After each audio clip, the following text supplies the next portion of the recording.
to part 3 of the Forever Undefeated series. We started off talking about how Jesus is forever undefeated, right? We said he's the solid rock in the shifting world. We talked about how through his victory, we are made forever alive in him, right? We traded in a cycle of death for a promise of eternity. So now, I just want to think about something. If we were dead in our transgressions and we're now truly alive in an undefeated Christ, shouldn't we look different? Right? It begs that question, doesn't it? Shouldn't we look a little bit different if we're now alive in Christ? See, the Bible doesn't say that when we follow Jesus, the old version of us just gets fixed, right? It says something a lot more radical. In 2 Corinthians 5:17, it tells us this. It says, "Therefore, if anyone's in Christ, he is a new creation. The old's passed away, and behold, the new one has come." See, to be forever changed means you aren't just living a better version of your old self. You're something new, right? You're something new. In our world, see, change usually is temporary, right? It means like, oh, we started a new diet, or we got a New Year's resolution, or maybe we break a bad habit we're trying to break a habit by sheer willpower or something. But it's always temporary. It doesn't last. Eventually, the old us sneaks back in. See, we can't sustain it because we're trying to do things with our own power, right? We are trying to take control of our lives and change ourselves from the outside in. See, but when Christ enters the picture, when he comes in, he changes us from the inside, right? He changes us from the inside out. He doesn't just change our habits, he changes the nature of who it is that we are. So I want you to think about the people that Jesus met, right? He didn't just go up to them and just give them advice and say, hey, I want you to go do this and go do that. I want you to go be this way. No, he gave them a new identity, right? Peter went from being this hot-headed fisherman from denying Jesus to go on to be the rock of the early church, right? Paul went from this man who was threatening the lives and beating Christians to the man who wrote most of the New Testament. And think about the woman at the well, right? She went from hiding in her shame to running through the streets telling everyone about the man who knew her soul, right? God changes us from one way to another. So think about what that verse says. The old has passed away. In the Greek, that implies it's gone, it's done, it's finished, it's out of the way. The mistakes you made 10 years ago, the shame you carried yesterday, those labels people have placed on you, they don't come with the new creation. Now, I want to pause real quick because I've heard a lot of people say that when they give their life to Christ, they get frustrated because people still treat them like the old versions of themselves. Or maybe they completely disregard who they were themselves and expect everyone else to do the same thing, right?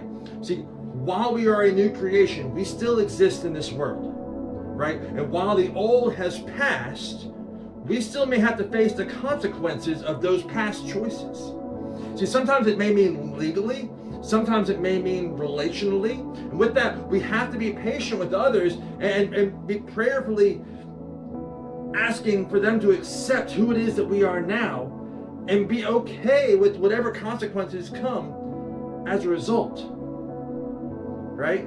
See, being forever changed doesn't mean that your past never happened, right? But it means that your identity is no longer rooted in your past failures, your family trauma, your worldly successes, none of it. Your identity is now rooted in the forever undefeated King.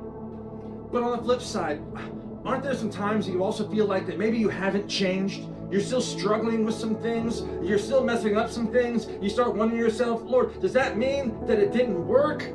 No, absolutely not. It doesn't mean that it didn't work because you're still struggling. Remember what we said in part 1, right? Jesus is the one who began a good works in us, and he promised to bring it to completion. See, change is a position and a process, right? You're a new creation right now. You're brand new. And he's daily refining you to look more and more like him. In the church, we call that being sanctified after being justified, right? You went through justification when you came to know him, and you're going through the sanctification process of becoming more like him. So during that process of being forever changed, you're going to start noticing different shifts in your life. You'll notice that you don't serve because you think you're supposed to anymore. You start serving because you're in love with him, right? You don't forgive because it's easy. You forgive because you've been forgiven. You don't face the future with anxiety anymore. You face it with peace because you know the one who holds the future. You know the one who has everything. See, this is the beauty of the gospel. Jesus didn't stay in the grave so we could be the same, right? He rose so we could rise. He lived so we can truly live. And because he is the same yesterday, today, and forever, the change he works in your heart isn't a temporary phase. It's an eternal transformation. We don't have to be the same person we have always been. Thank God I am not the same person that I used to be. And I thank God he's not done with me yet. Not only am I forever changed, but I am forever changing.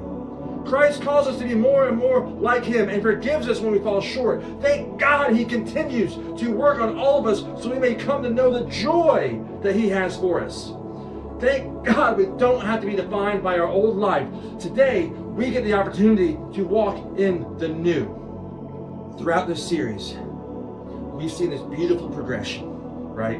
Because he's undefeated, we're made alive. And because we're alive in him, we are forever changed. So you are loved by an undefeated God. You are alive for an eternal purpose. And you are changed for his glory. So go out and live like a new creation.